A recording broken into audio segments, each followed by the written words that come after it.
The all-new Japanese Mazda 3 Turbo. We have this for about 3 days, and we're going to cover a lot of the engineering that makes this slightly different from the regular Mazda 3. What it is and what it isn't.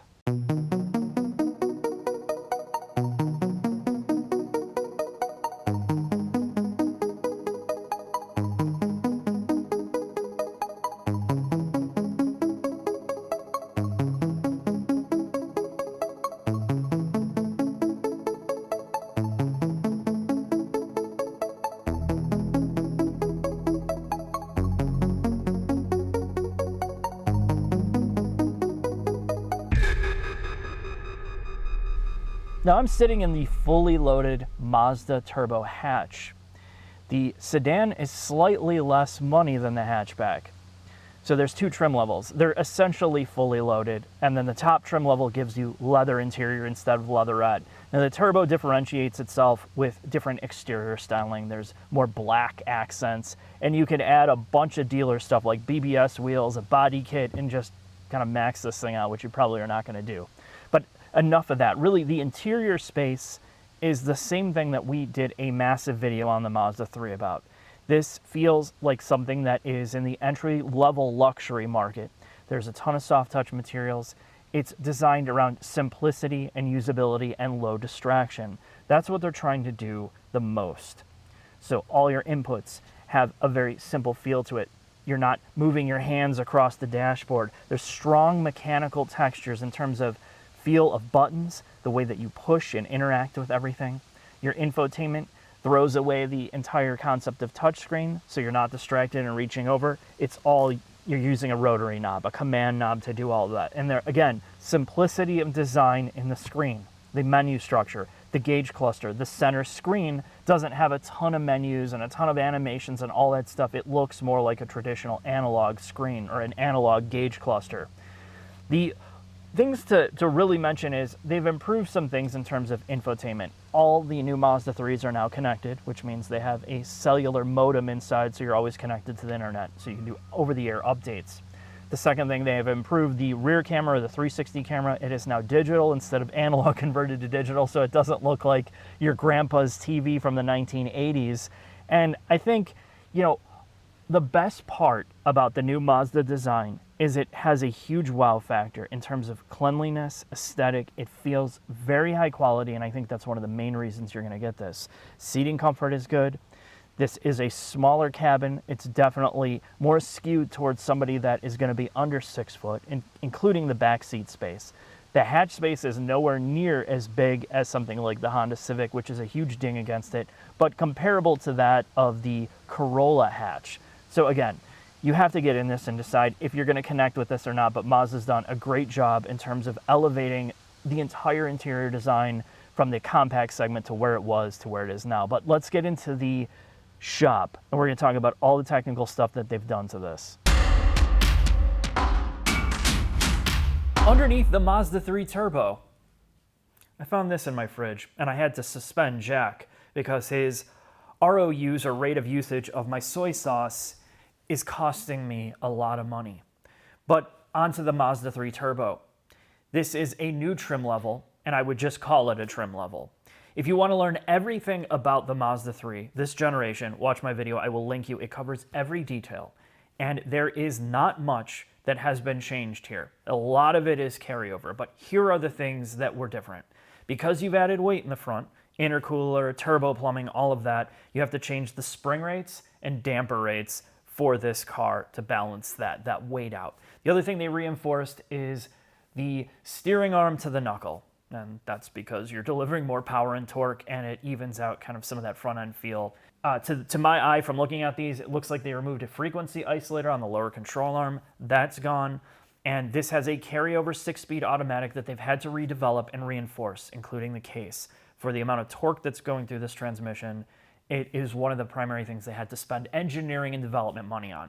Now, Mazda develops their transmissions in-house. They don't farm it out to companies like ZF or Aisin. So those resources were burned up here. When you ask about a manual trans, they did not have a business case for it. This car, based on my perception of what Mazda's trying to explain, is this is not a performance car. This is an upscale hatchback car.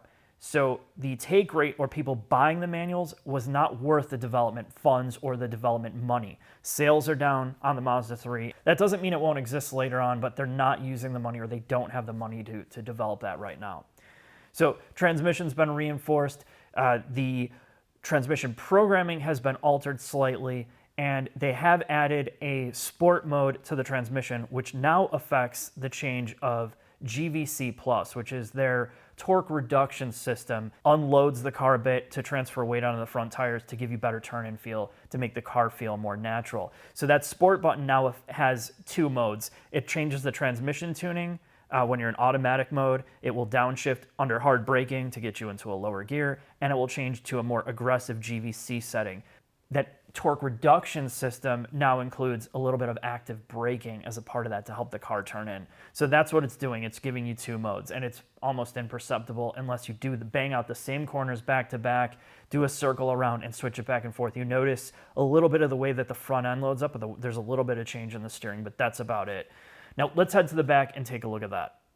Now most manufacturers, doesn't matter what car it is, receives subtle improvements to either the manufacturing process or to the vehicles themselves, even after a couple of years that most consumers don't know about. It's not widely publicized. The Mazda 3, from when it launched to even now, has received some of those updates, and all Mazda 3s as of 2021 are going to get subtle changes in suspension damping or maybe even spring rates. Some of this is to improve the drivability. This car gets some of that. In the case of the Mazda 3 Turbo, there are some things that have changed from the naturally aspirated version. The main thing back here is this differential mount. This solid piece here is, well, thicker. I mean, that's the best way to put it. This extra piece here has been added on, but the rigidity of this mount has been increased because there's a lot more power going to the differential. And this also allows them to send more torque to the rear wheels compared to like the CX-30 all-wheel drive system or the regular Mazda 3 all-wheel drive system. And it gives you more of that balance. And Dave Coleman kind of explained this. They try to eliminate some of the understeer by being able to send power to the back to neutralize understeer and make it more balanced. Every car company has their own idea of what makes their brand drive like their brand, and Mazda's no different. Under the hood of the Mazda 3, this is on Mazda's new Skyactiv architecture, which this is the first product to get it, and the CX-30. Let's talk about the engine. Because this is lighter than the SUV counterparts, it has a lot more thrust to it.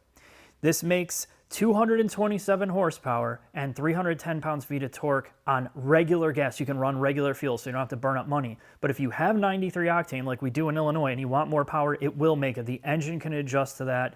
It will run 320 pounds-feet of torque and 250 horsepower, which is really nice to have that flexibility.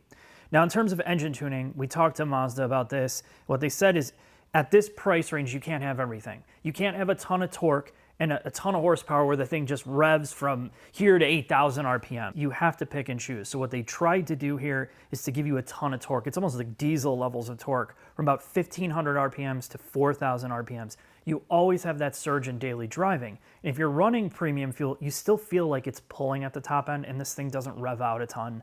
But it is definitely designed to be driven every day and enjoyed in more of a regular setting. So if you don't like those type of tunings, like I'm not the biggest fan of it, you may not like this motor. The next thing is it does not have cylinder deactivation or auto stop start, which is a blessing for a car like this. You don't have the complication or potential failures. Let's get this on the road and see how all of this works.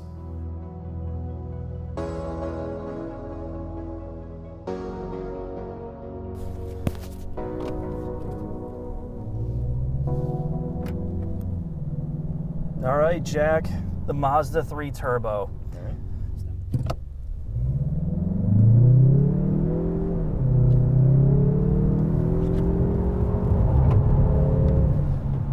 All right, so you have two ways to look at this, and we did an extensive video on the Mazda 3, the naturally aspirated version.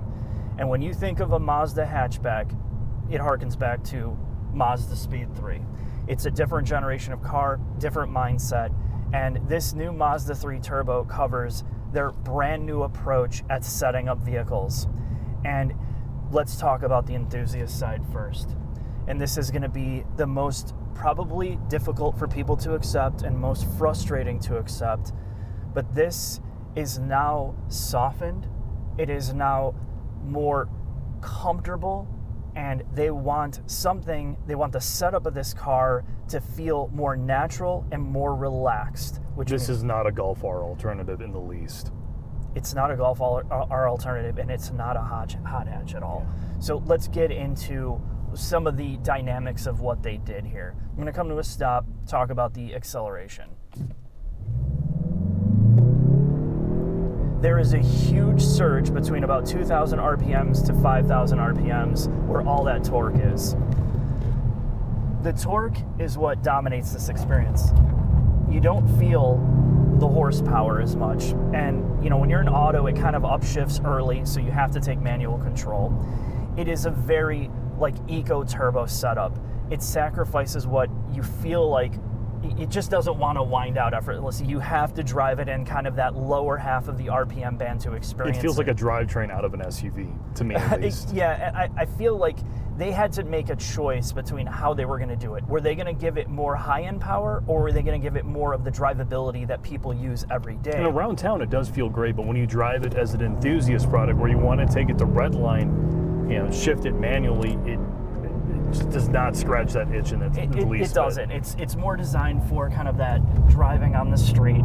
And the other thing to talk about are the other inputs. The trans is pretty reactive. In manual mode, downshifts are really smooth.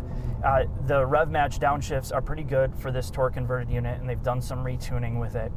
And my biggest problem here is they're trying to make all of these inputs cohesive, from steering, braking, throttle input. There's no sharpness. When you talk about digital controls, this is a concept in digital controls: smoothing and ramping.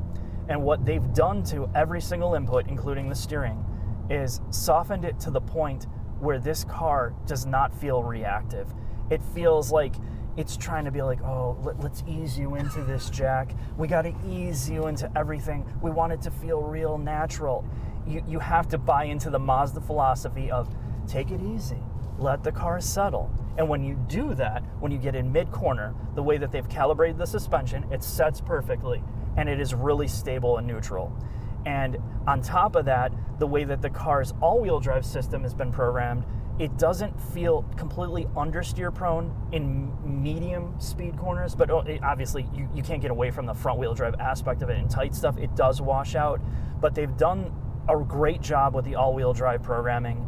And I think for daily driving, for real driving, you're going to appreciate everything they've done here. There's a duality of this car when you look at it, right? As an enthusiast product, it's a pretty big letdown, to say the least. The steering's too slow. You almost have to cross over if you're in a tight corner. Exactly, and I think that's the thing. To turn this into a sharp enthusiast car would require them to throw the philosophy that they have in the garbage. Quicker steering rack, that's not something they want.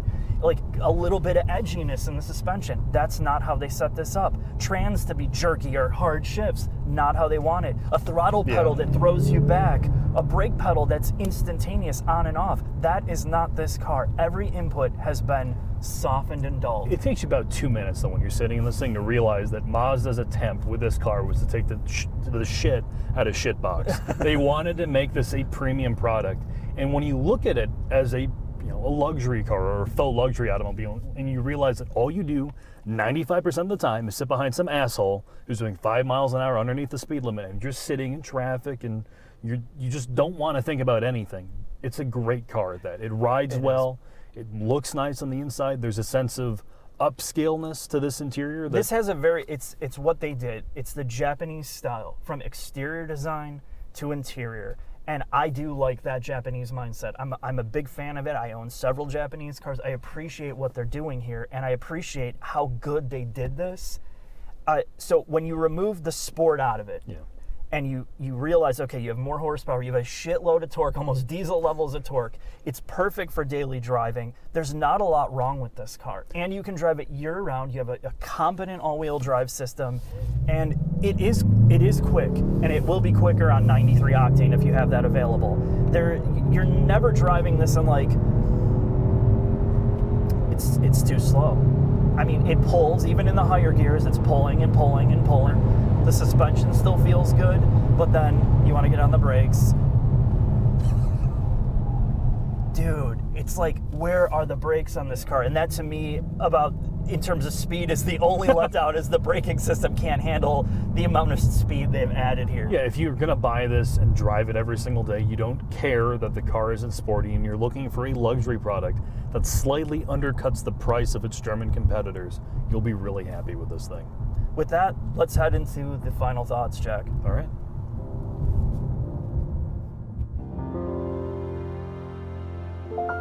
Final thoughts on the Mazda 3 Turbo.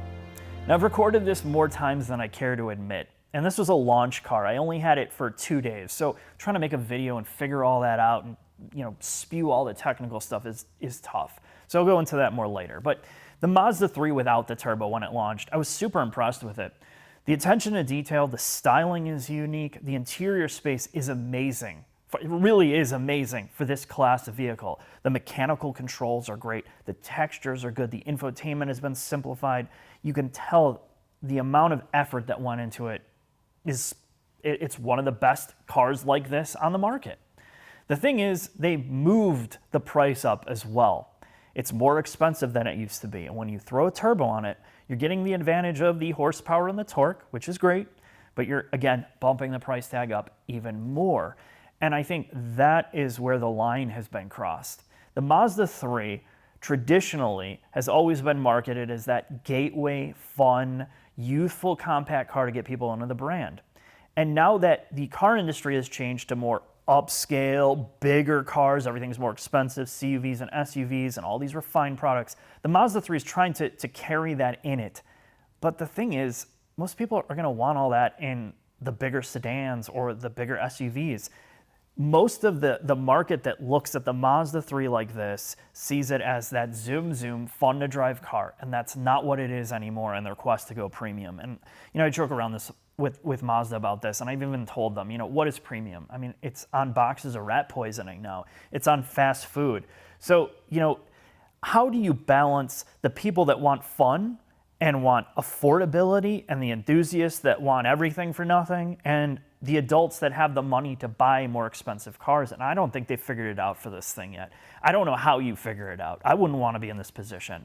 It's a great car for what it is. You just have to understand what the car is trying to be. And if you're in that mindset of, I want that refined, quiet, mature, well-designed experience without some of the harder edges of the previous cars, without a stiffer suspension, quicker steering, quicker reactivity, this car has been smoothed out in every single way. And I'm going to leave it at that for right now. We can go into more later, but thanks for watching. I'll see you next time.